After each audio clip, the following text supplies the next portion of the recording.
ಖಂಡಿತವಾಗಿ ಕೂಡ ಒಳ್ಳೆಯ ಪರಿಣಾಮವನ್ನು ಬೀರುವಂಥದ್ದು. ಹೋಳಿ ಹುಣ್ಣಿಮೆಯಂದು ಚಂದ್ರನಿಗೂ ಬಣ್ಣದೋ ಕುಳಿ. ಕೇತುಗ್ರಸ್ತ ಚಂದ್ರಗ್ರಹಣ, ದೇವರ ದರ್ಶನಕ್ಕೆ ಬ್ರೇಕ್. ಮಾರ್ಚ್ 3ರಂದು ಹೋಳಿ ಹುಣ್ಣಿಮೆ ಇದೆ. ವಿಷಯ ಅಂದ್ರೆ ಅದೇ ದಿನವೇ ಚಂದ್ರನಿಗೆ ಗ್ರಹಣ ಹಿಡಿಯಲಿದೆ. ಅದರಲ್ಲೂ ಹುಣ್ಣಿಮೆ ದಿನ ಪೂರ್ಣ ದರ್ಶನ ನೀಡೋ ಚಂದಿರ ಅಂದು ತನ್ನ ಬಣ್ಣವನ್ನೇ ಬದಲಿಸಿಕೊಳ್ಳಲಿದ್ದಾನೆ.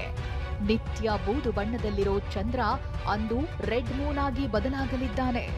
ತಾಮ್ರ ಹಾಗೂ ಕೆಂಪು ರಕ್ತದ ಬಣ್ಣದಲ್ಲಿ ಗೋಚರವಾಗ್ತಿರೋದ್ರಿಂದ ಇದನ್ನ ಬ್ಲಡ್ ಮೂನ್ ಅಂತಾನೂ ಕರೆಯಲಾಗ್ತಿದೆ.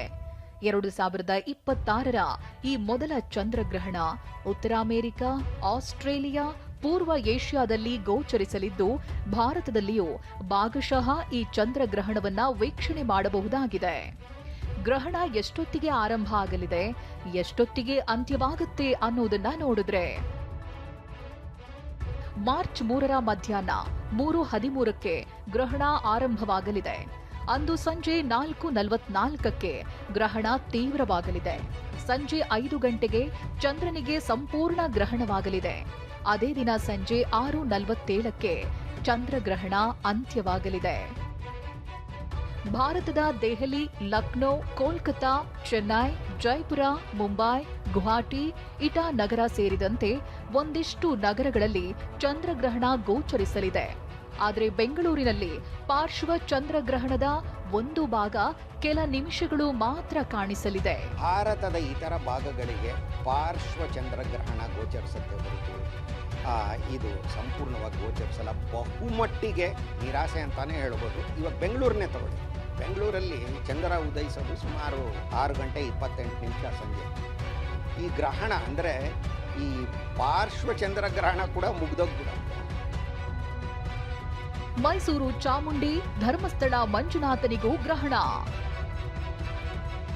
ಗ್ರಹಣ ಕಾಲದಲ್ಲಿ ನಾಡಿನ ದೇಗುಲಗಳಲ್ಲಿ ದರ್ಶನ ಬಂದ್. ಮಾರ್ಚ್ 3ರಂದು ಗ್ರಹಣ ಇರೋದ್ರಿಂದ ಮೈಸೂರಿನ ಚಾಮುಂಡಿ ದರ್ಶನ ಮಧ್ಯಾಹ್ನ 3 ಗಂಟೆಯಿಂದ ರಾತ್ರಿ 8:30ರವರೆಗೂ ಬಂದ್ ಆಗಿರಲಿದೆ.